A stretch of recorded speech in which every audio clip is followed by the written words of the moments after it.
Teresa Gea, soc professora i investigadora al Departament d'Enginyeria Química, Biològica i Ambiental de la UAB. I la meva paraula avui és residu. Un residu és allò que hom té però no ho vol, no ho troba útil o necessita desfer-se'n. I segurament esteu pensant en els residus a la vostra cuina i fins i tot alguns potser esteu arrufant el nas. Però per la ciència els residus són superinteressants perquè contenen cosetes que nosaltres podem aprofitar i podem convertir els residus en coses valuoses i útils. Per tant, en lloc de residus, nosaltres els veiem, els científics i les científiques els veiem com recursos.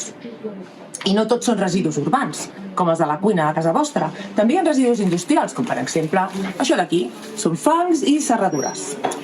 I amb això podem produir, per exemple, biofertilitzants, per tal que els nostres cultius creixin amb força i no haguem d'utilitzar fertilitzants químics que contaminen. O també podem, utilitzant els reactors i els coneixements de l'enginyeria química, obtenir energia en forma de gas, com la que s'obté en aquests equips d'aquí.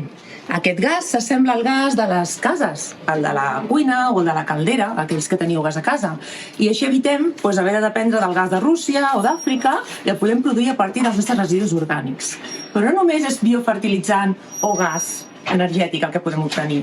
Utilitzant certs microorganismes molt concrets, podem produir fins i tot més coses. Inoculem aquests microorganismes en els residus i utilitzant bioreactors com aquest que tinc aquí, podem produir molts compostos, com per exemple biopesticides, biosurfactants, molècules químiques que són molt necessàries i així ens estalviem utilitzar recursos originals i contaminar.